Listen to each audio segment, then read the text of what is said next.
Assalamualaikum warahmatullahi wabarakatuh.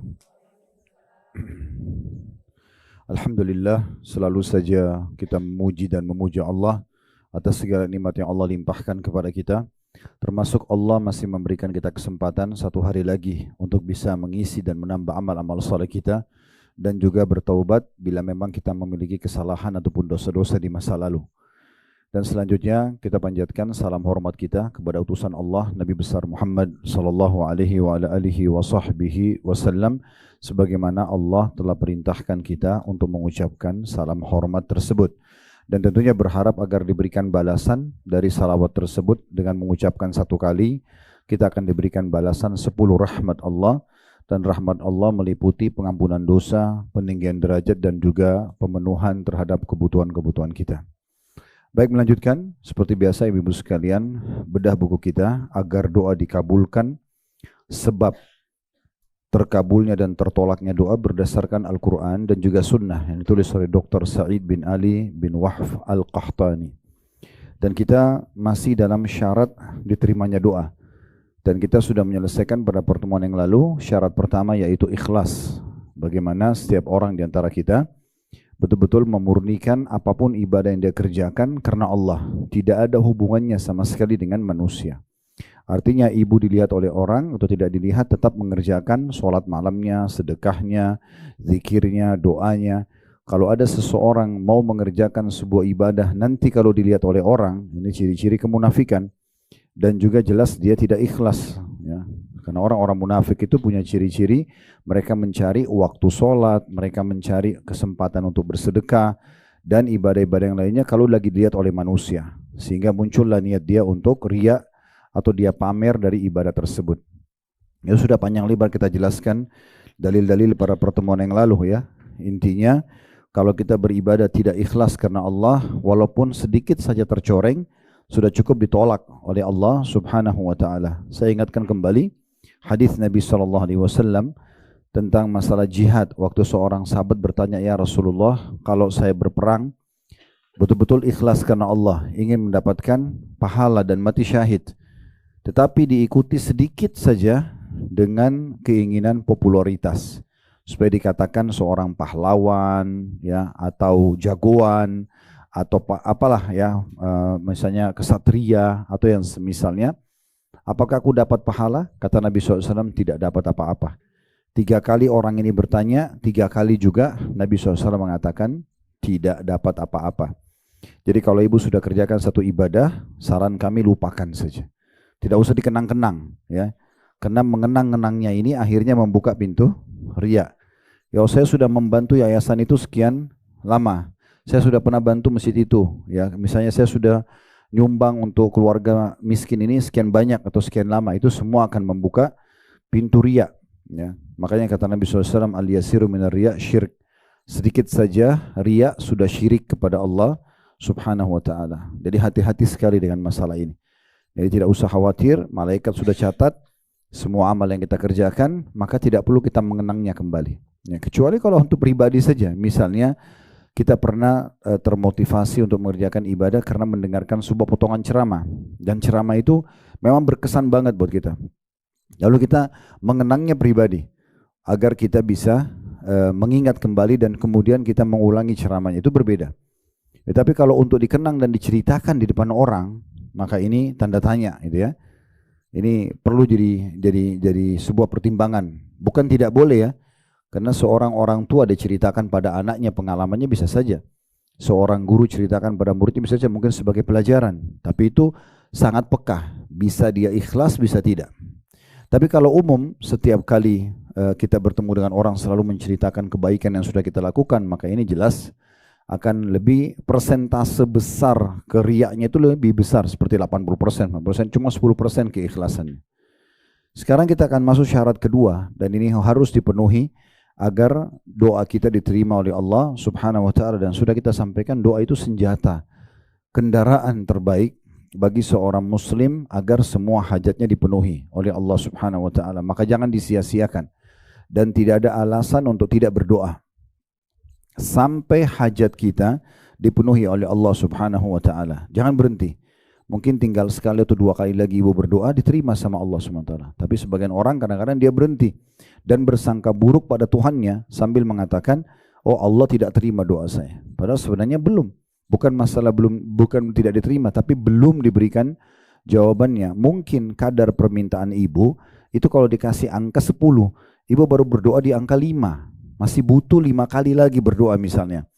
Maka sabar saja, berdoa sampai melihat hasilnya gitu ya. Jadi jangan putus asa di tengah jalan. Dan kita perlu sangka baik dengan Allah Subhanahu wa taala. Allah itu lebih sayang kepada kita daripada ibu kita kepada anak, ibu kepada kita sendiri. Itu yang Nabi SAW ucapkan kepada beberapa sahabat yang melihat ada seorang ibu yang kebetulan anaknya hilang di medan perang, kemudian ditemukan, lalu dia memeluknya dan merasa luar biasa karena mendapatkan kembali anaknya. Lalu kata Nabi SAW, kalau seandainya kita nyalakan api dan kita minta ibu itu membakar anaknya, apakah dia mau? Maka kata para sahabat, tentu saja tidak mau ya Rasulullah. Artinya kehilangan anak, kemudian dia dapat, baru kemudian dia mau bakar anaknya, itu nggak mungkin. Sedangkan tidak kehilangan saja, tidak mungkin seorang ibu bakar anaknya. Lalu kata Nabi SAW, demi zat yang jiwaku dalam genggaman, maksudnya demi Allah, Tuhan kalian Allah lebih sayang kepada kalian daripada ibu kepada anak tersebut. Jadi memang Allah SWT sangat sayang dengan kita. Justru seringkali Allah ingin menambah ekstra pahala buat kita dengan cara menunda jawaban tersebut. Sebagaimana hadis Nabi SAW yang juga pernah kita sampaikan di awal-awal bab doa ini, kalau Allah mendengar doa yang indah dari seorang hamba, Allah menerlambatkan jawabannya. Tujuannya untuk apa? Agar hamba tersebut tetap dalam doanya. Kalau ibu sakit, ibu mengatakan, ya Allah sembuhin saya, tiba-tiba sembuh di saat itu, apakah kita masih berdoa? Mungkin kita sudah berhenti karena sudah selesai. Tapi kalau 3 hari, 4 hari, seminggu, sebulan, nah di waktu itu semuanya kita berdoa kepada Allah, maka di saat itu pahalanya terus berjalan. Pahalanya terus berjalan. Dan sudah sering kami ulangi, dan kita ulangi beberapa keutamaan-keutamaan doa yang luar biasa yang harusnya tidak luput seseorang di antara kita memahaminya. Jadi saya juga ingatkan kembali, berdoa agar minta dipertahankan nikmat lebih afdal daripada musibah sedang datang minta solusinya. Itu selalu dinyang-nyangkan supaya kita tidak ada alasan untuk tidak berdoa. Bahkan saya sudah berikan contoh di pertemuan kita yang lalu. Nikmat yang ada pada diri seseorang itu bisa jadi doa buat kita. Sebagaimana Allah memberikan dia kekayaan, kepintaran, jabatan, kita bisa mengatakan, ya Allah, sebagaimana Engkau berikan pada dia, berikan kepadaku. Itu bisa saja. Atau ada musibah, ada ujian yang datang pada seseorang, kita bisa jadikan sebagai doa kita. Ya Allah, berikan mereka jalan keluar dan juga selamatkan aku dari apa yang Kau ujikan pada mereka. Lalu apa alasannya untuk tidak berdoa? Ibu bisa introspeksi diri sendiri. Apakah dalam sehari ibu selalu berdoa sama Allah? Gitu kan? Kalau sudah, ya sudah Ustaz. Misalnya 1 hari sholat 5 waktu, saya juga berdoa 5 kali. Maka ditambah secara kuantitas. Jangan 5 kali. Setiap saat lagi di jalan bisa berdoa. Ya, saya sudah kasih gambaran tuh hari. Kalau ibu lewatin masjid itu bagus banget. Jangan cuma bilang, oh masjidnya bagus. Manfaatnya apa? Gak ada. Pujian itu gak dibutuhkan oleh Allah, gak dibutuhkan juga oleh pemilik masjidnya. Tapi kita jadikan doa. Ya Allah, sebagaimana Engkau mudahkan orang ini membangun masjid dan dia dapat pahalanya, kalau Engkau berikan kesempatan aku yang sama, Kau akan lakukan yang sama. Maka bisa sama pahalanya. Ya kan? Kalau ibu dari rumah ke pengajian ini lewatin 10 masjid, 10-10-nya ibu doa begitu. Kalau Allah terima, kita seperti dapat 10 pahala masjid. Belum kalau lewat pesantren, belum kalau lewat apalah, lihat kendaraan mewah orang pakai. Ya Allah, sebagaimana Kau berikan dia, berikan juga aku. Itu bukan mustahil. Selama saya bilang tidak bentrok dengan sunnatullah. Sistem yang Allah sudah buat. Ibu nggak mungkin minta, ya Allah samakan muka saya sama dia. Misalnya, karena mukanya sudah Allah kasih begitu, kan gitu. Atau ibu minta diubah jenis kelaminnya dari perempuan ke laki-laki, itu nggak mungkin. Karena bentrok sama sunnatullah. Tapi kalau tidak bentrok, maka masih sangat terbuka pintu peluang untuk berdoa kepada Allah Subhanahu wa taala. Nah, syarat kedua setelah ikhlas yang ini akan kita pelajari pada hari ini insyaallah di halaman 28, yaitu mengikuti Rasulullah SAW di dalam tata cara berdoanya. Jadi ini poin penting, Bu ya. Tidak boleh ibu beribadah apapun kecuali sudah tanya bagaimana Rasulullah SAW melakukannya. Ciplak apa adanya. Lakukan seperti apa yang beliau lakukan. Misal contoh ziarah kubur. Jangan pernah ziarah kubur sampai tanya, Nabi SAW bagaimana ziarah kuburnya? Datang, ucapin salam, kemudian doain mayit. Habis itu Nabi SAW pulang. Clear, selesai. Itu Nabi kerjakan. Ya sudah, jangan ditambah, jangan dikurangi. Nggak perlu bawa air, nggak perlu bawa bunga. Ya, sering terjadi di Indonesia begitu ya. Untuk apa? Kadang-kadang ada jawabannya tanahnya kering biar basah. Nggak ada hubungannya, nggak akan ngurangin siksanya kalau dia orang memang disiksa. Nggak akan menambah amal solehnya dan nikmat di kuburan bagi orang soleh kalau disiramin air. Kan ada hubungannya sama sekali. Bisa saja kuburan itu tanahnya kering, mungkin cuma gundukan tanah tapi di bawahnya taman dari taman surga. Bisa saja kuburan itu dari marmer, bangunannya mewah, tapi di bawahnya lubang dari lubang neraka. Gak ada hubungannya. Makanya ikuti panduan. Ya, kalau di perusahaan itu SOP-nya, gitu ya. Ya, ada standar operasional yang harus kita lakukan. Jadi jangan nambah-nambah, nggak perlu nambah-nambah. Ikutin dan murnikan ajaran beliau, gitu kan? Orang meninggal takziah, bagaimana Nabi bertakziah? Tanya, cari tahu. Jadi nggak usah dibumbu-bumbuhin. Nabi SAW waktu meninggal Ja'far bin Abi Thalib, sepupu beliau, kakaknya Ali bin Abi Thalib radhiyallahu anhu majma'in. Ini 10 tahun lebih tua daripada Ali.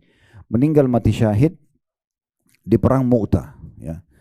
Kemudian beliau pada saat meninggal dikubur di sana di Jordan. Lalu kemudian Nabi SAW bilang kepada penduduk Madinah, Isna'u li ali Ja'far fa innam asabu ma lam yusibkum. Buatkan makanan buat keluarganya Ja'far karena mereka ditimpa apa yang tidak menimpa kalian. Berarti kita disunnahkan apa? Bawa makanan ke rumahnya orang yang sedang bersedih. Bukan kita datang makan di situ. Jangan dibalik. Kita yang bawa minuman, bawa makanan, mereka lagi bersedih. Dan takziah itu untuk meringankan kesedihannya keluarga mayit, bukan mayitnya ya. Kenapa banyak orang datang berzikir situ ya segala macam? Karena dia pikir ini takziah untuk mayit, bukan, untuk keluarga mayit. Jadi bagaimana kita hibur mereka? Makanya Nabi SAW pada saat bertakziah di rumah sahabat, beliau datang dan tidak berlama-lama. Datang cuma ucapin A'zamallahu ajrakum, semoga Allah lipat gandakan pahala kalian. Innalillahi ma'atha, milik Allah apa yang dia beri. Walillahi ma'akhad, milik Allah yang diambil. Wa kullu syai'in bimiqdar, semua berjalan sesuai dengan takdirnya. Udah Nabi pulang habis itu. Enggak duduk makan, ngobrol, ibadah-ibadah ritual yang dikerjakan gitu kan. Kalau diingatkan jangan, enggak boleh. Jangan sampai berzikir. Oh itu zikir kan baik. Subhanallah. Baik itu di mata seorang muslim harus baik di mata Allah dan Rasulnya. Tidak cukup dengan baik di mata kita. Karena kalau semua orang berdali, oh ini baik, maka kira-kira Bu ya, bagaimana warna-warninya agama kita? Karena di ruangan ini saja misalnya berapa 100-200 orang yang hadir misalnya, semua menganggap baik sesuai dengan otak dia, berarti Islam akan terwarnai 200 warna. Kan begitu. Karena tidak ada standarnya. Harusnya apa yang diperintahkan oleh Nabi SAW dicontohkan, kita murnikan supaya semua satu dunia ini sama. Sama ziarah kuburnya, sama takziahnya, sama zikirnya, sama doanya, sama sholatnya, nggak boleh ada bumbunya. Kenapa sekarang umat Islam terlalu variatif, banyak sekali? Karena mereka mau buat sendiri. Dengan alasan ini baik. Nggak bisa ini. Ya. Nggak bisa. Tidak semua niat baik diterima oleh Allah Subhanahu Wa Taala. Masih ingat saya kasih contoh ya, ibu kerja di satu perusahaan, supaya mudah memahami bagaimana memurnikan ajaran Nabi ini penting. Jadi ibu nanti nggak sia-sia waktunya, energinya, hartanya, nggak sia-sia, akan pasti diterima. Kalau kita kerja di satu perusahaan, kita diberikan sebuah tempat misalnya, anggaplah saya kerja, ini meja saya kainnya inilah tempat porsi saya yang saya diberikan oleh perusahaan, dan tembok ini berwarna putih, inilah ruangan saya. Nah di saat misalnya saya punya inisiatif nih, karena bagi saya warna putih kayaknya standar banget ya, saya suka warna coklat misalnya. Saya pakai duit saya, beli warna coklat, saya cat temboknya. Misal, oh ini kainnya kurang bagus, udah saya ganti warna merah aja, saya suka warna merah. Misal, niatnya baik gak? Pakai duit dia, bukan pakai duit perusahaan. Dia niatnya baik, tapi pertanyaannya, apakah pemilik perusahaan setuju? Sekarang belang-belang, ini coklat, sebelah sana putih. Walaupun inisiatif sendiri, pemilik perusahaan gak mau itu. Itulah sebabnya syariat diturunkan, ada standarisasi. Gak boleh kita ngarang-ngarang gitu ya. Oh ini kalau diingatkan ini garis keras lah, ini wahabi lah, ini itulah, macam-macam gelar-gelar yang dikasih. Padahal kita cuma mengajak kepada kemurnian ajaran. Harus begitu. Untuk apa Rasulullah SAW diutus? Untuk diikutin ajarannya, dicontohi. Kita tidak lebih pintar dari Nabi. Kan gitu. Kalau kita jalankan sunnah Nabi saja Bu, ya, sunnah saja, udah padat sekali waktu kita seharian. Fokus saja yang ada sunnahnya, yang ada perintahnya aja ya. Sekarang sholat qobliyah subuh ada 2 rakaat, sholat subuh 2 rakaat, ada zikir habis sholat subuh, ada zikir pagi, istirahat sebentar, ada duha. Duha dari 2 rakaat sampai tidak ada batasnya. Pendapat yang paling kuat, duha itu tidak ada batas waktu, tidak ada batas jumlah rakaatnya. Boleh 8, boleh 12, semampunya ibu. Minimal 2 rakaat. Sebentar istirahat, kita aktivitas sudah sholat duhur. Ada qobliyah duhur 4, ada duhur 4, ada ba'diyah duhur 4. Istirahat sebentar, ada asar, qobliyah asar 4, ada asar 4, ada zikir sore. Istirahat sebentar, ada maghrib, qobliyah maghrib 2 rakaat, maghribnya 3 rakaat, ba'diyah maghrib 2 rakaat. Istirahat sebentar sudah isya, 2 rakaat, qobliyahnya 4 rakaat, isyanya 2 rakaat, ba'diyah. Sebentar istirahat sudah tahajud. Ini baru bicara sholat sunnah dan wajib doang ini. Hah? Belum kita bicara jenguk orang sakit, majelis ilmu, ya. Banyak ini. Itu aja Bu, supaya dapat pahala. Udah pasti-pasti. Jangan ngarang-ngarang itu. Jadi kalau diingatkan bukan karena garis keras ini, supaya ibu murni menjaga kebudayaan agama dan hanya standar. Karena semua dunia harus seperti itu orang muslimnya. Gak boleh nambah apa yang Nabi SAW tidak contohkan. Banyak orang berdalih, kan waktu di zaman Nabi ada juga sahabat yang tidak mengikuti Nabi. Lalu mereka berdalil apa? Saya lihat beberapa di media begitu ya. Mereka mengatakan karena waktu Nabi bilang Sami Allahu liman hamida dalam sholat, ada satu sahabat di belakang saf mengatakan hamdan katsiran tayyiban mubarakan fi. Hamdan katsiran itu puji-pujian yang banyak. Tayyiban yang sangat baik, mubarakan fi penuh dengan keberkahan. Lalu kemudian Nabi SAW menanya, siapa yang bilang tadi itu? Sahabat itu mengatakan, saya Rasulullah. Kata Nabi SAW, tadi saya diperlihatkan waktu kau ucapkan itu, diperlihatkan oleh Allah, malaikat berebut untuk mencatatnya. Karena mulianya kalimat itu. Ini, Bapak Ibu sekalian, terjadi di masa Nabi masih hidup. Proses agama, penyempurnaan agama masih berlanjut. Nabi belum, kalau Nabi sudah meninggal, sudah sempurna agama. Jangan itu ditarik dalil kalau kita sekarang boleh juga buat apa yang Nabi tidak contohkan. Ini ajaib ini. Kan gitu. Sangat beda.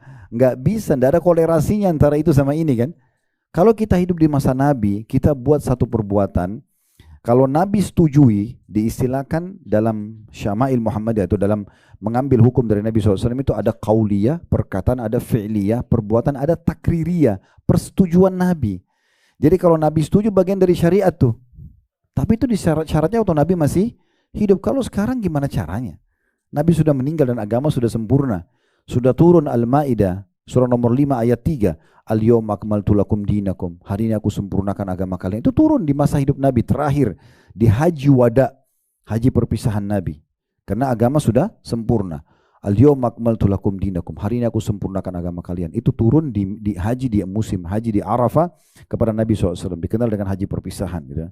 Wa atmamtu alaikum ni'mati. Aku sudah sempurnakan nikmatku pada kalian dengan Islam itu. Wa raditu lakumul Islam, dan aku ridho Islam sebagai agama kalian. Nah, di saat itu dan pada saat Nabi SAW meninggal sudah selesai. Kan gitu. Jadi ini tidak bisa jadi dalil gitu kan. Ini keliru. Kalau orang selalu mau buat semaunya sendiri, tidak mengikuti lagi ajaran Nabi SAW, seakan-akan mereka mengatakan, maaf Rasulullah, saya lebih tahu daripada Anda. Kan Anda tidak ajarin, tapi ini bagus menurut saya. Wah, ini warnanya luar biasa. Makanya lahirlah segala macam jenis zikir yang tidak pernah dari masa Nabi, ya, segala macam jenis ziarah, macam-macam lahir. Kalau diingatkan nggak mau, ya susah, ya kan gitu. Padahal sebenarnya kita harus memurnikan ajaran Nabi SAW sehingga agama ini tidak terwarnahi, standarisasinya sama. Ibu di Indonesia wajib pakai jilbab, di seluruh dunia wajib pakai jilbab, kan standar. Babi haram sini, haram di mana-mana, sama semua. Itu standarisasi namanya. Begitu juga dengan ibadah, sama. Sholat kita 5 waktu, sama. Menentukan waktunya, caranya sama. Walaupun beda waktu, tapi sama. Menentukan subuh itu kapan, duhur itu kapan, sama. Jumlah rakaat sama. Yang wajibnya mana, yang sunnahnya mana, yang makruhnya mana, yang membatalkan sholatnya mana, sama. Nah, jangan dikarang-karang. Nah, seperti itulah ya. Jadi kita mengajak Bapak Ibu sekalian untuk kembali kepada kemurnian ajaran itu. Dan ini syarat kedua diterimanya doa. Dan syarat juga diterimanya semua amal. Harus sesuai dengan Nabi SAW. Jadi ibu sebelum kerjakan satu perbuatan apapun ibadah, tanya Rasulullah buatnya seperti apa. Ziarah kubur, jenguk orang sakit, baca Quran, berzikir, berdoa, semuanya tanya. Ada riwayatnya, kerjakan. Tidak ada, jangan. Jangan ditambah-tambah. Karena menambah-nambah ini, itu paling dekat dengan tidak diterima. Ya. Kenapa? Karena tidak mengikuti contoh yang Nabi SAW ajarkan. Yang Nabi itu adalah diutus oleh Allah Subhanahu wa taala. Nah, ini poin kedua, ini penting sekali untuk difahami. Setelah ikhlas harus mencontohi Nabi sallallahu alaihi wasallam. Berapa kali kami pada saat bimbing umrah, beberapa jamaah membahasakan sama saya dan berulang-ulang hampir setiap perjalanan umrah sama. Ustadz, kok umrohnya ringan sekali ya, mudah sekali. Nah ini sesuai dengan sunnah. Kok dulu waktu saya umrah travel lain susah banget, banyak syaratnya ini, syaratnya itu. Saya tidak pernah temukan itu. Nabi suruh sederhana, ya niat di miqat, pakai ihram, dengan berbanyak talbiyah, tawaf, berdoa bebas, gitu kan, silahkan. Sholat di belakang makam Ibrahim, sa'i, tahallul, clear, selesai. Udah selesai. Jadi nggak usah terlalu rumit, seakan-akan ibadah itu berat banget. Padahal sebenarnya tidak. Ya, ini contoh-contohnya. Baik, ini tentu kalau kita ingin jelaskan panjang lebar, tapi sekarang coba kita baca dulu dalilnya yang diangkat oleh penulis di halaman 28 di situ ya. Dikatakan oleh beliau syarat kedua diterimanya doa adalah mengikuti Rasulullah SAW dalam kurung di dalam tata cara berdoa. Tapi tadi sudah kita jelaskan global, semua ibadah ibu harus mencontohi Rasulullah SAW. Karena beliau diutus memang untuk itu. Untuk memberikan contoh dan dicontohi. Ya. Kata penulis, dan ini adalah syarat diterimanya seluruh ibadah. Jadi bukan cuma doa, semua ibadah. Harus umrohnya, baca Qur'annya, doanya, sedekahnya, semuanya harus sesuai dengan apa yang Nabi SAW contohkan. Sebagaimana Allah berfirman, dalil pertama surah Al-Kahfi ayat 110. Bunyinya, Qul innama ana basyarum mithlukum yuha ilayya annama ilahukum ilahun wahid. Faman kana yarju liqa'a rabbi falya'mal 'amalan salihan wa la yusyrik bi'ibadati rabbih ahada. Katakan hai Muhammad, sungguhnya aku ini hanyalah seorang manusia seperti kamu. Nabi Muhammad SAW disuruh ucapkan kepada kita semua umat manusia, saya seperti kalian dong manusia biasa. Ya, yang diwahyukan kepadaku. Nah perbedaan aku sama kalian, aku dapat wahyu, tapi sama manusia biasa. Ya, tidak perlu dikultus berlebihan, gitu kan? Dimuliakan iya, dibacakan salawat pada beliau iya, dicontohi ajaran beliau iya, tapi berlebihan jangan, gitu kan? Bahwa sungguhnya sesembahan kamu itu adalah sesembahan yang Maha Esa. Maksudnya Tuhan kalian satu saja Tuhan. Kembali kepada Dia segala sesuatunya. Barang siapa yang mengharap perjumpaan dengan Robnya, nanti di hari kiamat ketemu sama Allah, masuk surga, selamat dari neraka, hendaklah ia mengerjakan amal yang soleh dan jangan ia mempersekutukan seorang pun dalam beribadah kepada Robnya. Lalu di situ dijelaskan oleh penulis, yang dimaksud dengan amal soleh adalah segala amal perbuatan yang sesuai dengan syariat Allah Subhanahu wa Ta'ala, dengan maksud dan niat karena Allah semata-mata. Maka oleh sebab itu doa dan amal saleh harus ikhlas karena Allah dan harus sesuai pula dengan syariat yang diajarkan oleh Rasulullah sallallahu alaihi wasallam. Ini dalil pertama. Jadi kalau mau selamat di akhirat harus amal salehnya sesuai dengan apa yang Allah dan Rasulnya syariatkan. Kalau tidak maka tidak akan diterima. Kan itu. Ada seorang jamaah bahkan pernah ibu-ibu datang habis makan di hotel terus datang pada saya, Ustaz, tadi waktu ke Raudhah kami diingatkan. Karena di travel kami ingatkan di situ, sholat di Raudhah oke. Kalau mau berdoa silahkan, tapi jangan berlebihan, gitu kan? Kami ajarkan, tidak perlu menggosok-gosok mimbarnya, nggak perlu apalah pegang besinya, gitu kan? Terus dia bilang, Ustaz di travel yang dulu saya disuruh itu, Ustaz, ya pegang-pegang besinya, mimbarnya. Saya bilang itu dibuat oleh kerajaan Saudi, bukan mimbar dari masa Nabi. Kalau itu mimbar Nabi mungkin masih beda, mungkin ada bahasa. Ini bukan mimbar Nabi, sudah rusak, sudah nggak ada. Mimbar dibuat mimbar, apa hubungannya coba? Bahkan dia bilang saya disuruh gelantungan di situ di besi. Itu kata ibu itu depan saya sendiri ngomong. Subhanallah, kenapa harus berlebihan seperti ini? Kan gitu, ya. Kami dulu waktu masih mahasiswa di Madinah, waktu itu ya, kalau sekarang seingat saya mungkin sudah tidak ada, tapi waktu di masa kami, kadang-kadang kalau di musim haji kami ditawarkan mahasiswa dari berbagai negara untuk jaga depan kuburan Nabi. Ingatkan jemaah haji, ya. Ayo silakan lewat, ucapin salawat jalan, gitu kan, begitu aja. Itu kalau lalai sedikit, itu bapaknya ambil kopiah gosok-gosok di pintu besi rumah Nabi. Itu kan dibuat oleh pemerintah Saudi, bukan pintu Nabi dari waktu Nabi dulu, bukan. Ada yang kadang-kadang lebih parah, itu lempar surat, itu lubangnya dilempar kertas.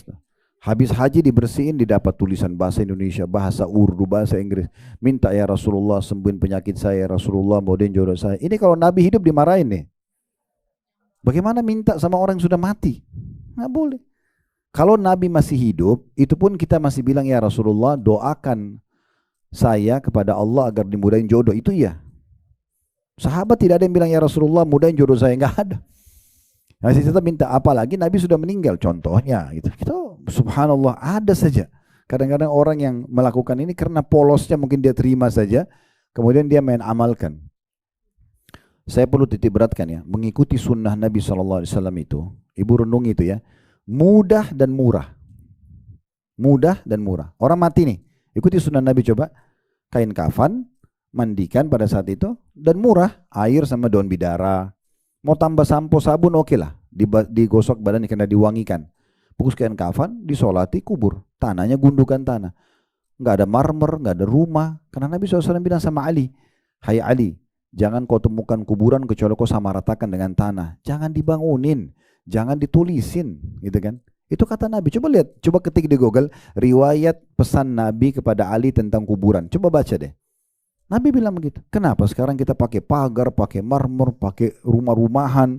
Kan ini agak unik. Gitu.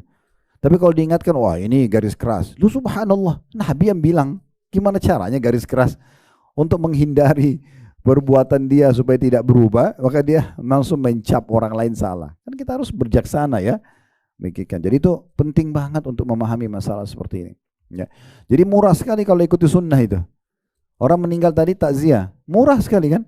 Karena yang sedang sedih nggak usah lagi sibuk untuk biayai tamu yang datang. Yang datang yang bawain makanan untuk mereka supaya mereka makan, minum gitu ya.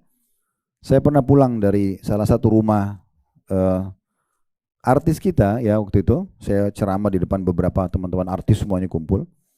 Terus drivernya beliau waktu saya pulang karena saya tidak bawa kendaraan bilang sama saya. Ini dia cerita sama saya sendiri berdua di mobil gitu.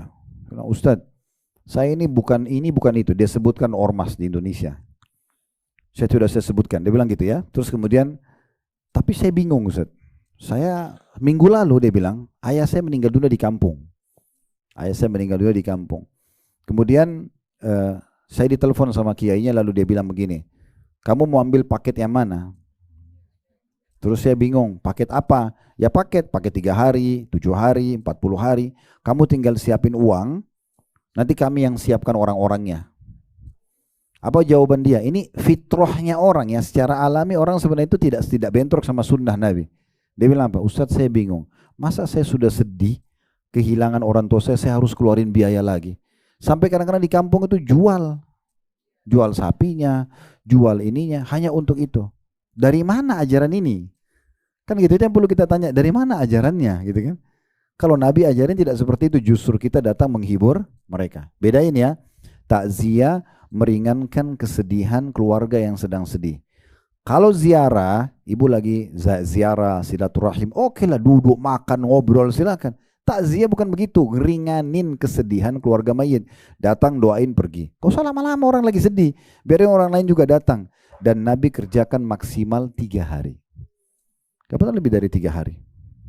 Cukup 3 hari takziah. Selesai, habis itu orang aktivitas seperti biasa sudah, kan gitu. Kenapa bisa seperti itu Zat? Ya karena memang dalam Islam kita diajarkan mati itu sebuah pintu menuju ke akhirat dan dia tidak hilang. Di mata kita sekarang di dunia orang yang mati itu hilang, tapi sebenarnya dia tidak hilang. Dia sedang mendahului kita kepada kehidupan yang abadi. Untuk menuju ke akhirat yang khalidina fiha. Al-Quran selalu gitu ya, surga khalidina fiha, kekal di dalamnya. Bagaimana kita menuju sana? Harus mati dulu. Jadi mati itu bagi seorang muslim awal segalanya. Karena dengan mati dia terima hasil amalnya selama di dunia, sholatnya, puasanya, dan dia terima balasan. Dia menuju kehidupan Nabi. Dia dahului kita saja, dia nggak hilang. Untuk apa berlama-lama bersedih? Kan gitu. Dia sudah dahulu kita dan memang ajal sudah datang. Kita biar nangis darah, tetap dia sudah mati, nggak bisa hidup. Ada syariat datang memandu kita. Caranya gimana? Seperti itu. Kalau untuk mayitnya, tadi kan takziah meringankan keluarga mayit. Kalau untuk mayit, dari pertama dia hembusin nafas terakhir sampai kita hembusin nafas terakhir, doain. Bukan di saat takziah itu. Dari pertama dia hembusin nafas dia mati, kita doain sampai kita hembusin nafas juga. Itu yang betul, doain mayit setiap saat. Bukan hanya di hari-hari takziah untuk ngeringanin keluarganya mayit itu. Itu dalam komponen syariat yang benar ya, seperti itu. Jadi akan ringan. Tapi kalau lawan daripada sunnah, subhanallah, biasa orang bid'ah ya. Lawan dari sunnah itu, bid'ah itu sulit, mahal. Orang kalau mati lah ikutin sunnah, susah. Saya pernah lihat ada keluarga meninggal, kain kafannya harus ditulisin ukir-ukir. Kain kafan itu kan harus kain polos ya, dibuatin kayak baju, digunting, dipakein di badannya gitu kan.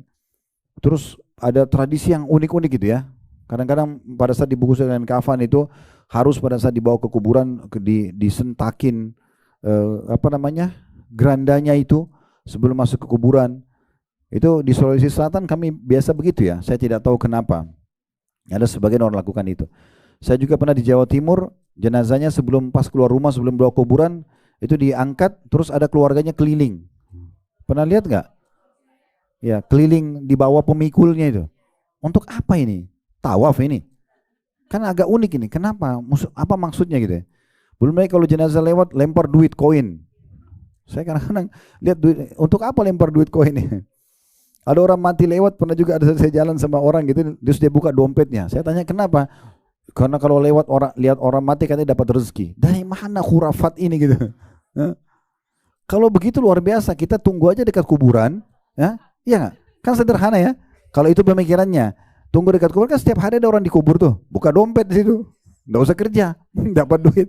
Kan ini entah dari mana mereka ngarang-ngarang ini, tapi menjadi memasyarakat, subhanallah. Orang kalau ikutin sunnah itu mudah dan murah, ya, simple sekali gitu. Dan itu dalam semua jenis ibadah tentunya ya. Kemudian dalil yang kedua dikatakan atas dasar ini Al-Fudail bin Iyad, masih di lanjutan tadi ya. Dalam menafsirkan firman Allah Subhanahu wa taala dalam surah Al-Mulk ayat 1 dan ayat 2, Tabarakalladzi biyadil mulku wa huwa ala kulli syai'in qadir alladzi khalaqal mauta wal hayata liyabluwakum ayyukum ahsanu amala wa huwal azizul ghafur. Maha suci Allah yang di tangannya segala kerajaan dan dia maha kuasa atas segala sesuatunya, yang menjadikan mati dan hidup supaya dia menguji kamu, siapa di antara kamu yang lebih baik amalnya, dan dia maha perkasa lagi maha pengampun. Kata Fudail bin Iyad, ibu kalau pegang bukunya garis bawahi nama orang ini ya. Atas dasar ini Al-Fudail bin Iyad, ini nama ulama tabi'in ya. Fudail bin Iyad ini nama orang yang sangat masyhur. Dia dulu ini bekas perampok jalanan, dapat hidayah, dia taubat jadi ulama besar. Ini kisahnya unik sekali. Nanti Bapak Ibu, ibu-ibu bisa kembali ke searching di Google tentang kisah ini, cukup panjang. Tapi beliau adalah seorang ulama kaum muslim dari kalangan tabi'in. Beliau menafsirkan surah Al-Mulk ayat 1 sampai ayat 2. Beliau berkata, maksud dari yang lebih baik amalnya, liyabluwakum ayyukum ahsanu amala, agar Allah menguji kalian siapa yang paling baik amalnya. Beliau mengatakan, adalah amal yang paling ikhlas dan paling benar. Allah menguji kita ya dengan kehidupan dan kematian untuk menguji siapa di antara kita yang paling baik amalnya, paling ikhlas karena Allah, dan juga paling benar karena mengikuti ya ajaran Nabi SAW. Beberapa muridnya bertanya, apa yang dimaksud dengan amal yang paling ikhlas dan paling benar? Jawabannya, sesungguhnya suatu amal perbuatan apabila dikerjakan dengan ikhlas tapi tidak dilakukan dengan cara yang benar, maka tidak akan diterima oleh Allah Subhanahu wa taala. Sebaliknya apabila dikerjakan dengan benar tapi tidak dilakukan dengan ikhlas, maka tidak akan diterima pula oleh Allah Subhanahu wa taala sampai amal itu dikerjakan dengan ikhlas dan juga benar. Yang dimaksud dengan ikhlas adalah amal yang murni karena Allah, yang dimaksud dengan benar ialah sesuai dengan sunnah Rasulullah sallallahu alaihi wasallam. Jadi harus betul-betul menciplak mengikuti contoh dari Nabi SAW. Saya ulangi lagi, ibu jangan buat ibadah kecuali cari tahu Rasulullah buat seperti apa. Ciplak apa adanya. Walaupun sederhana di mata kita, yang penting itu contohnya sudah kita ikutin. Gak usah repot-repot ya.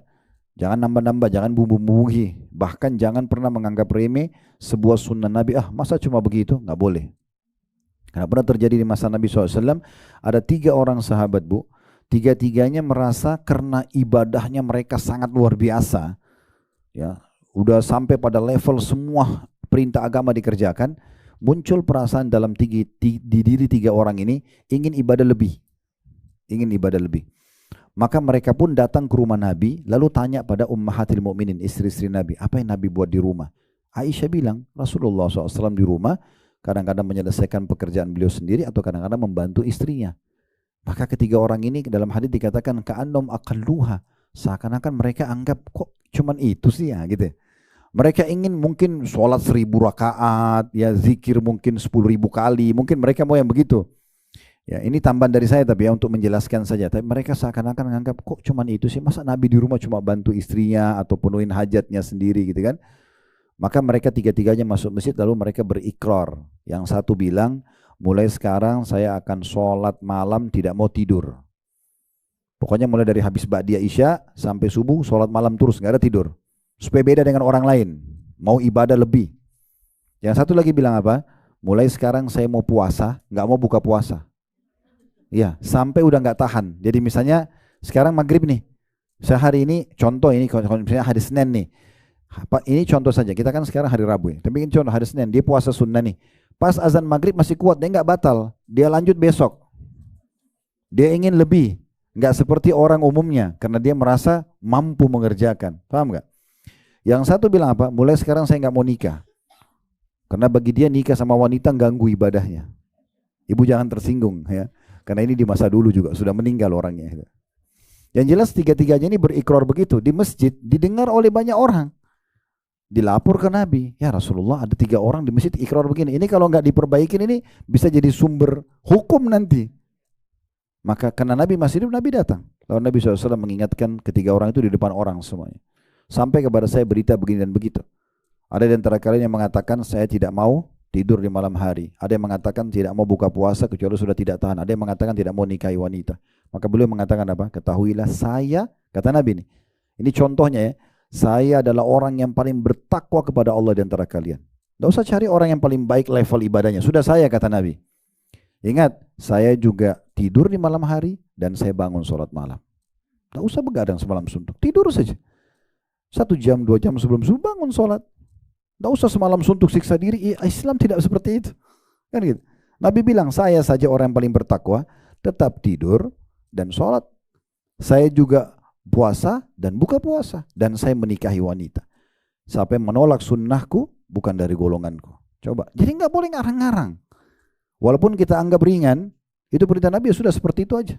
Tinggal konsisten dijaga kalau Allah sudah mudahkan kita beramal gitu ya. Jadi penting sekali untuk menjaga kemurnian itu. Kemudian dikatakan, kemudian Al-Fudail bin Iyad membacakan ayat 110 dari surah Al-Kahfi, Qul innama ana basyarum mithlukum yuha ilayya annama ilahukum ilahun wahid, faman kana yarju liqa'a rabbi falya'mal 'amalan salihan wa la yusyrik bi'ibadati rabbi ahada. Katakan, hai Muhammad, sungguhnya aku ini hanyalah seorang manusia seperti kamu yang diwahyukan kepadaku, bahwa sungguhnya Tuhanmu adalah Tuhan yang Maha Esa. Barang siapa yang mengharap perjumpaan dengan Rabbnya di hari kiamat, mau ketemu Allah dan masuk surga, hendaklah ia mengerjakan amal yang saleh. Ya, amal saleh itu sudah dibilang ya, harus ikhlas dan sesuai dengan Nabi SAW. Dan jangan ia mempersekutukan sesuatu pun dalam ibadah kepada Rabbnya. Dan juga ayat 125 dari surah An-Nisa yang bunyinya, وَمَنْ أَحْسَنُ دِينًا مِمَّنْ أَسْلَمَ وَجْهَهُ لِلَّهِ وَهُوَ مُحْسِنٌ وَاتَّبَعَ مِلَّةَ إِبْرَاهِيمَ حَنِيفًا وَاتَّخَذَ اللَّهُ إِبْرَاهِيمَ خَلِيلًا. Dan siapakah yang lebih baik agamanya daripada orang yang ikhlas menyerahkan dirinya kepada Allah, sedangkan dia pun mengerjakan kebaikan, dan ia mengikuti ajaran Ibrahim yang lurus, dan Allah menjadikan Ibrahim sebagai kesayangannya. Kita baca dulu, dan lanjutannya juga dalam surah Luqman ayat 22. Ya. Ini maksudnya ayat-ayat yang dibaca oleh Fudail bin Iyad, ya. Masih tokoh yang tadi kita bilang itu. Dia membacakan juga untuk menguatkan pentingnya ikhlas dan memegang pada sunnah Nabi SAW. Beliau membacakan surah Luqman, surah nomor ini 30-an ya.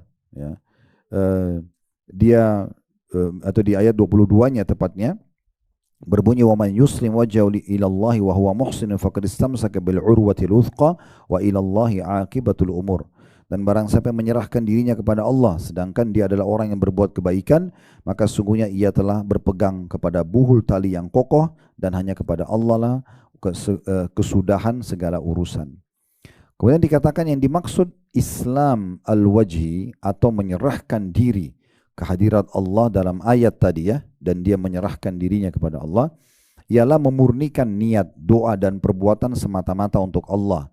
Dan ihsan, berbuat kebaikan, berarti mengikuti Rasulullah SAW dan juga sunnahnya.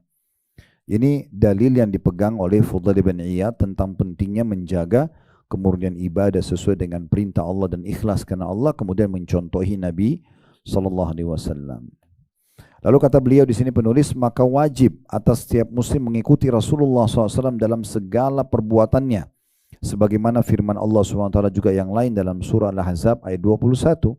Laqad kana lakum fi rasulillahi uswatun hasanatun liman kana yarjullaha wal yawmal akhir wa dzakarallaha katsira.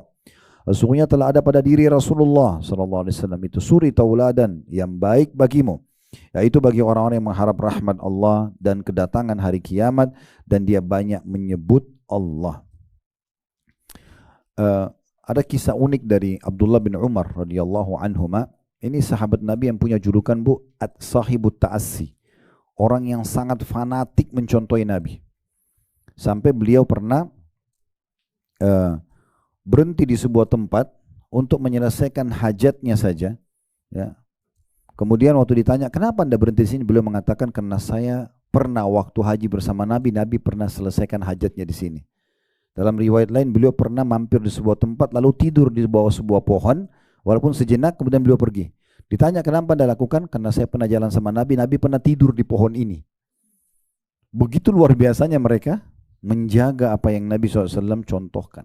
Semua diikutin, gitu kan? Maka di sini penting sekali untuk kita fahami. Tersisa mungkin yang memang tidak bisa, itu adalah khalqiyahnya Nabi. Ciptaan fisiknya Nabi tidak bisa kita ciplak ya. Seperti misalnya postur tubuh Nabi, warna kulit Nabi, bentuk rambutnya, itu tidak mungkin kita samakan karena Allah sudah ciptakan begitu. Tapi kalau dalam syariat, itu tidak ada perbedaan harusnya. Karena harusnya semua sama. Semua sama ibadah yang kita kerjakan, semua juga sama memahami dosa yang harus kita tinggalkan. Ya, itu ada standarisasinya. Nah, seperti itulah. Jadi Nabi SAW adalah sebaik-baik suri tauladan, sebaik-baik idola ya, yang harusnya diikuti semua lini kehidupan beliau. Kemudian dalam surah Al-Imran ayat 31 dalil selanjutnya tentang pentingnya menjaga kemurnian mengikuti ajaran beliau sallallahu alaihi wasallam.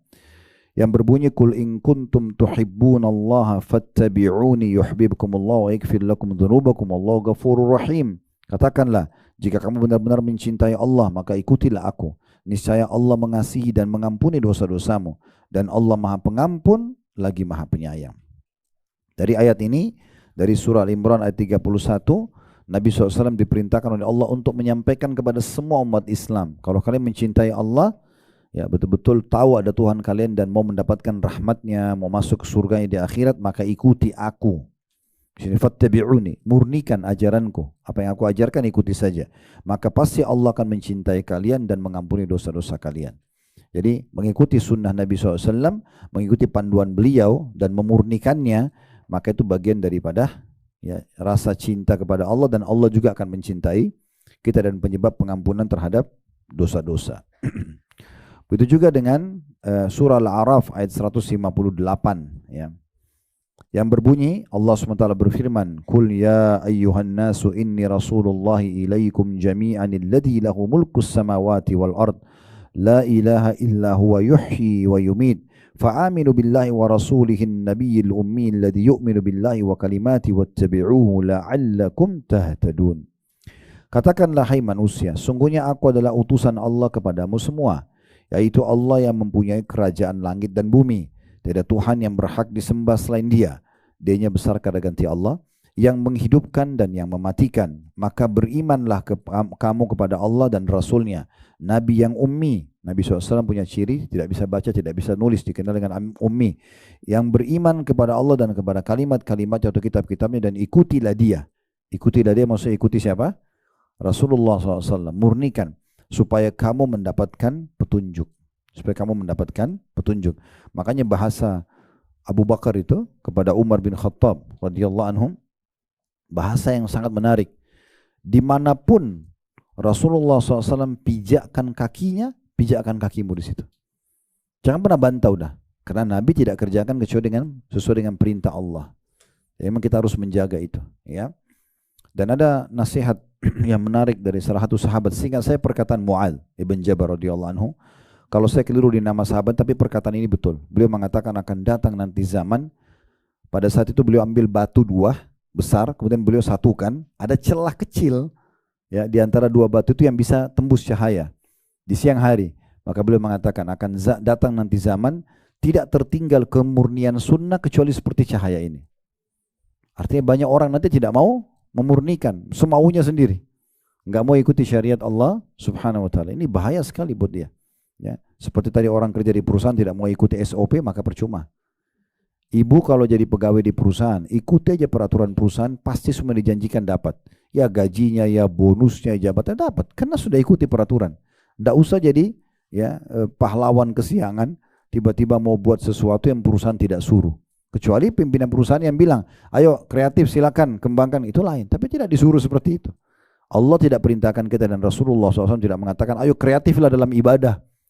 Ini sujud saya ajarin, kalian mau sujud dengan cara apa silakan. Itu lain, tidak ada perkataan begitu.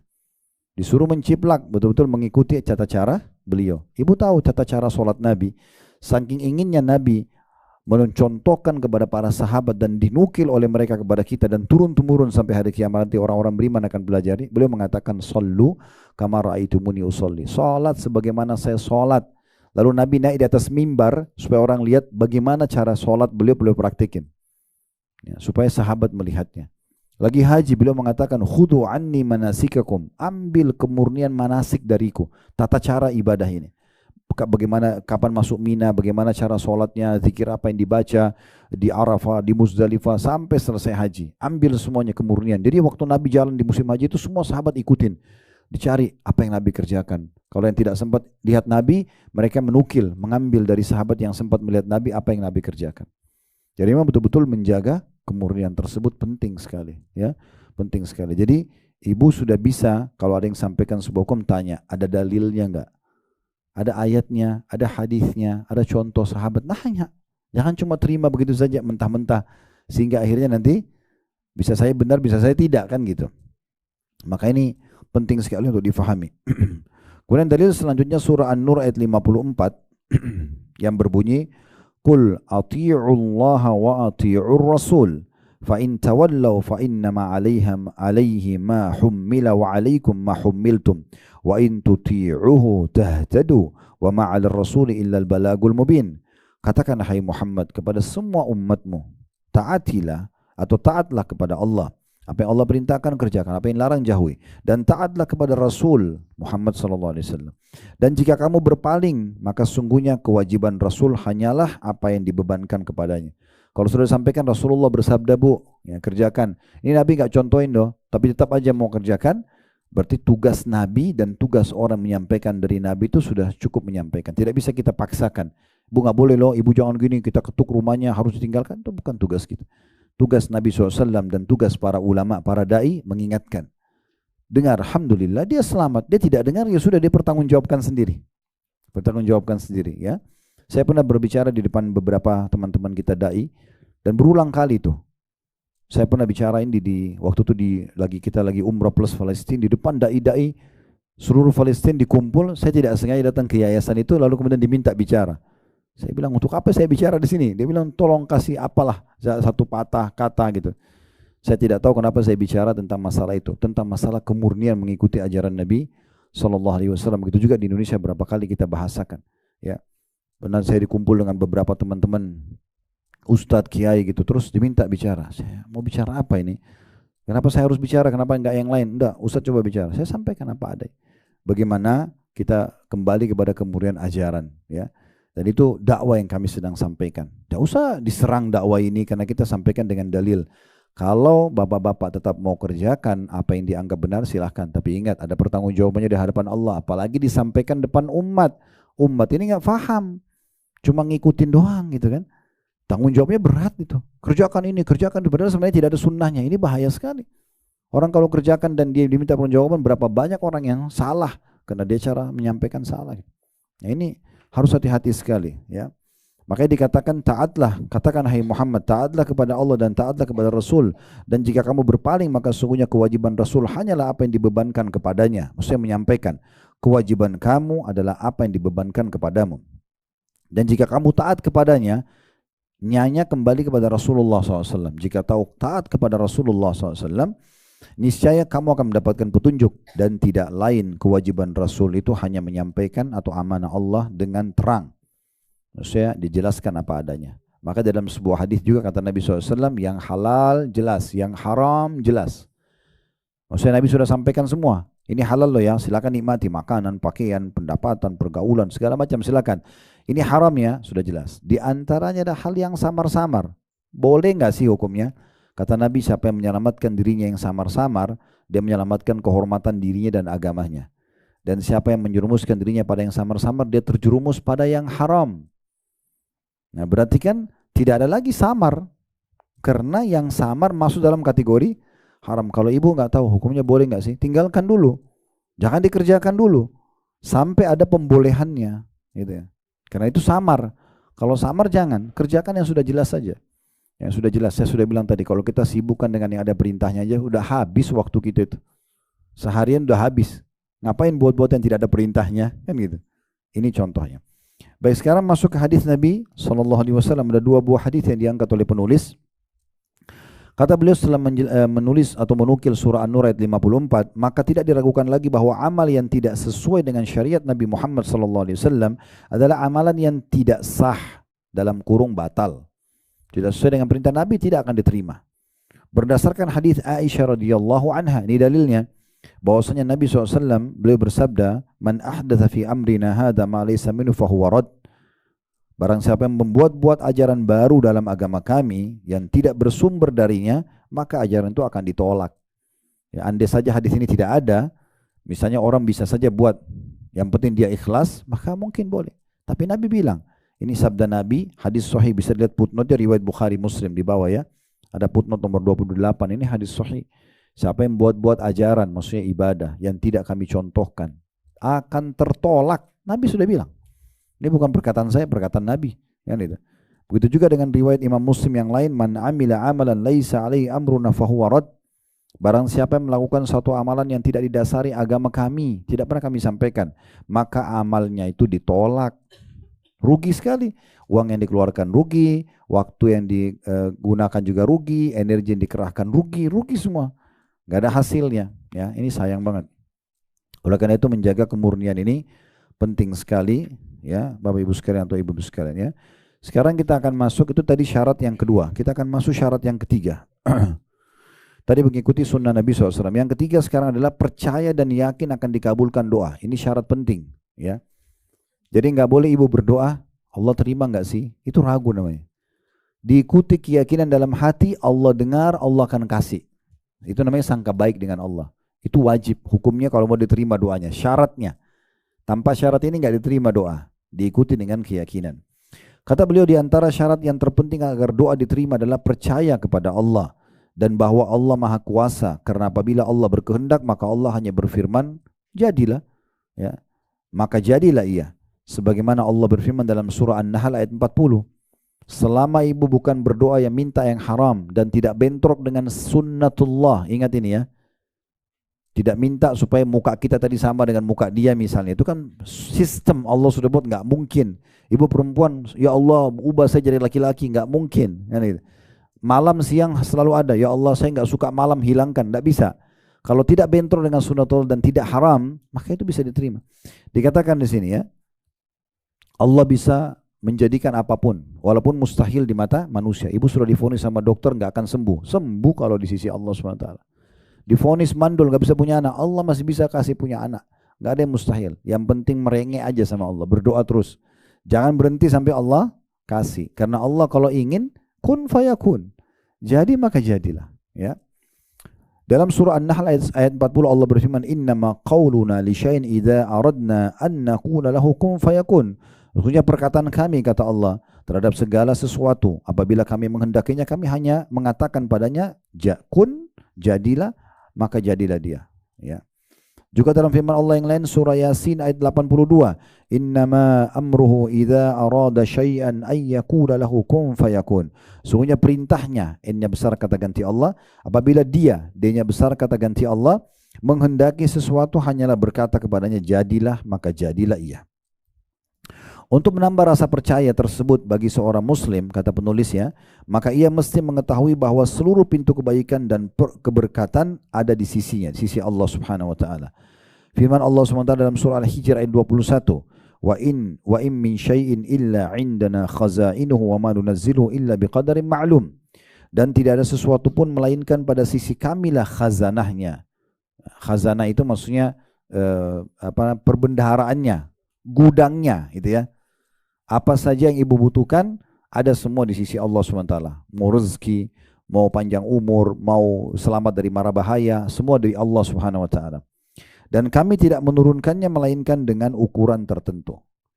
Apa korelasinya? Kalau dua ayat pertama Nahl 40 dan Yasin 82, maksudnya kita kalau mau berdoa yakin ya, Allah itu tidak ada yang mustahil di sisi Dia, walaupun sedang diuji kita seakan-akan di mata manusia sudah tidak bisa, tadi kayak nggak bisa sembuh lagi, nggak bisa punya keturunan, kayaknya kita terlilit utang susah untuk membayarnya, itu semua tidak ada yang mustahil. Bisa Allah SWT berikan, karena Allah bisa katakan jadi maka jadilah. Juga di dalam Al-Hijr ayat 21 menandakan bahwasanya kalaupun kita berdoa Allah mendengarnya, tetapi di sini Allah menurunkan sesuai dengan kadarnya. Ya, ada orang kadang-kadang dia berdoa mungkin dikasih semuanya, ada juga orang dikasih sebagiannya, sebagainya dibiarkan nanti disimpan untuk di hari kiamat. Ada orang yang dikasih nanti hari kiamat saja. Dan hadis Nabi SAW mulia yang pernah kita bahas di dalam keutamaan doa itu ya, tidak ada seorang muslim yang berdoa di muka bumi kecuali diterima oleh Allah, hanya saja melalui salah satu dari 3 tahapan. Bisa Allah kasih langsung, bisa Allah hilangkan musibah atau mara bahaya yang setimpal, yang senilai dengan doa dia, atau Allah simpankan yang dia panen dalam bentuk pahala pada hari kiamat nanti. Selanjutnya di halaman 34, dan firman Allah Subhanahu wa taala dalam hadis qudsi yang berbunyi titik-titik sebelumnya itu, maksudnya hadis ini ada awalnya Bu ya. Jadi titik itu di halaman 34 di hadis yang paling atas yang bahasa Arab. Jadi kalau ada titik-titik berarti ada hadis sebelumnya. Cuman penulis mengambil saksi bahasannya. Apa yang kira-kira dibutuhkan untuk sub bahasan kita ini. Ya ibadi, law anna awwalakum wa akhirakum wa insakum wa jinnakum qamu fi sa'idin wahid fasa'aluni fa'ataitu kulla insanin mas'alata ma naqasa dhalika mimma indi illa kama yanqusul mikhyatu idza udkhila al-bahr. Wahai hamba-hambaku, seandainya kata Allah, semua makhluk mulai dari yang pertama sampai yang akhir, yang pertama Nabi Adam dari manusia sampai akhir manusia nanti lahir menjelang hari kiamat, dari jenis manusia dan juga jin. Jin siapa yang pertama Allah ciptakan kita tidak tahu karena tidak diinformasikan. Iblis salah satu dari bagian jin yang sudah ada pada saat Nabi Adam diciptakan. Makanya Nabi Adam waktu diciptakan iblis sudah ada dan dia tidak mau sujud. Tapi siapa iblis jin pertama kita tidak tahu ya. Cuma jin sudah ada sebelum manusia. Nah, jin pertama sampai jin yang terakhir nanti lahir menjelang hari kiamat. Semua manusia dan jin yang pertama sampai yang akhir ya, dikatakan berdiri, semuanya berdiri di satu tanah lapang, lantas memohon kepadaku. Lalu aku berikan setiap orang ya akan permintaannya. Semua misalnya anggap 10 miliar manusia, 10 miliar jin, semuanya berkumpul, semuanya minta hajatnya masing-masing maksimal, dan Allah berikan, kata Allah, aku berikan semuanya, tidaklah berkurang apa-apa dari apa yang ada di sisiku, ya, karena memenuhi permintaan mereka. Itu saking kayanya Allah, gitu ya. Kecuali seperti jarum yang dicelupkan ke laut lalu diangkat kembali. Kalau kita celupin jarum di laut diangkat tidak ada air. Nah, lautan itu seperti khazanahnya Allah, ya, perbendaharaan Allah miliki, dan apa yang diberikan kepada semua jin dan manusia dari awal sampai akhir itu hanya seperti air laut yang melengket di jarum, diangkat berapa detik kering lagi kan gitu. Nah, jadi tidak ada sama sekali bisa dibandingkan ya dengan apa yang Allah berikan. Jadi maksudnya dari hadis ini Bu, ibu minta apa saja. Allah itu maha kaya. Jangan nanggung-nanggung kalau minta, minta yang besar, minta sesuatu yang luar biasa. Minta kebahagiaan sesempurna mungkin di dunia, derajat tertinggi di akhirat, minta. Minta kekayaan terbaik, minta kebahagiaan terbaik gitu ya. Tapi tentu kalau ibu sedang minta harus juga poin satu dijaga. Ini penting ya. Kalau saya tanya rasionalnya, kalau ibu lagi kerja di perusahaan, ibu pengen dinaikkan jabatannya ya, atau ingin ditambah fasilitasnya. Ibu sedang mengajukan ke dirut perusahaan, tulis proposalnya atau tulis permohonannya, dikasih ke meja dirutnya, gitu kan? Kira-kira Bu, sementara ibu nunggu permohonan ibu diterima, apa yang ibu lakukan sebagai pegawai? Makin rajin atau ugal-ugalan nih? Bener nih? Nah, kalau berdoa sama Allah, sedang ngajukan permohonan, harusnya makin rajin. Jangan malas-malasan. Makin bagus sholat malamnya, makin bagus sholat duhanya, makin banyak baca Quran. Jadi permohonannya gampang. Ini sholat malas tapi permohonannya banyak sama Allah. Nah, berkorban untuk Allah sedikit sekali, kotak amal lewat 2.000 rupiah. Minta sama Allah kesehatan, keturunan, pasangan, kebahagiaan. Ini pelitnya luar biasa. 2.000 rupiah gitu kan. Gimana caranya? Ini. Atau kadang-kadang orang miskin minta masih negosiasi sama syaitan gitu. Kayaknya masih kuat, enggak usah deh. Untuk apa? Tugas kita orang kalau minta, dia mampu atau tidak mampu, bukan urusan kita lagi negosiasi. Apa kata Nabi SAW? Yadul ulya khairu min yadis sufla. Tangan yang memberi di atas lebih baik daripada tangan yang menerima. Walaupun orang kaya minta, nggak ada urusan. Tugas kita memberi di saat itu. Kita lebih mulia, kan begitu. Lalu dikatakan setelah menulis hadis ini hadis yang mulia luar biasa ya. Bagaimana Allah memiliki perbenaran yang tidak pernah habis. Jangan pernah ragu, Allah mampu nggak kasih saya? Atau ini permintaan besar nggak ya? Nggak ada urusannya. Walaupun besar di mata manusia, gitu kan. Minta apapun selama tidak haram, tidak bentrok sama sunnatullah, Allah kasih. Lalu kata penulis, dan ini menunjukkan sempurnanya kekuasaan Allah Subhanahu wa taala dan sempurnanya kerajaannya. N-nya besar, kata ganti Allah, dan bahwasanya kerajaannya dan perbendaharanya tidak akan habis dan berkurang karena diberikan. Jadi bukan cuma permintaan kita, apalagi cuma minta disembuhkan penyakit, minta ditambah rezeki, kecil banget itu, ya kan? Tapi ikuti dengan keyakinan Allah mendengar, Allah akan kasih. Nah gitu, ya. Sekalipun kepada makhluk-makhluk yang paling pertama hingga terakhir dari golongan jin dan manusia diberikan segala yang mereka minta dari tempat yang sama. Oleh sebab itu Rasulullah SAW juga bersabda, Yadullahi mal'a la yaghiduha nafaqa sahha'ul laili wan nahar ara'aitum ma anfaqa mundu khalaqas samaa wal ard fa innahu lam ya'id ya, atau lam yaghidu ma fi yadihi wa kana arsyu 'alal ma' wa bi yadihi al mizanu yakhfidu wa yarfa'. Tangan Allah itu melimpah, kata Nabi SAW, melimpah ruah apapun yang kita minta. Tidak usah kebutuhan kita, kebutuhan semua jin dan manusia tadi, minta semuanya maksimal, Allah kasih, tidak mengurangi kekayaan Allah. Maka jangan pernah berhenti minta. Ya, Allah mau kita manja. Gitu. Kenapa kita nggak manja dengan Allah? Kenapa kita nggak merengek sama Allah? Kita sudah jelaskan juga pada pertemuan yang lalu ya. Justru kalau ibu tidak berdoa, Allah anggap ibu sombong. Ya, Allah marah dengan orang yang tidak berdoa. Man lam yadu Allah, kata Nabi SAW dalam hadis riwayat Tirmidzi, yaghdab alaih. Siapa yang tidak berdoa sama Allah, Allah marah padanya. Ya. Perhatikan terjemahnya, kata Nabi SAW, tangan Allah itu melimpah, maksudnya penuh dengan karunia, tidak berkurang oleh pemberiannya dan yang terus mengalir siang dan malam. Tidakkah kamu perhatikan pemberiannya semenjak dia menciptakan langit dan bumi? Dari sebelum kita lahir, semuanya sudah ada. Air, udara, semua ada, batu, api, semua ada. Dari dulu tidak pernah habis tuh ya, stoknya.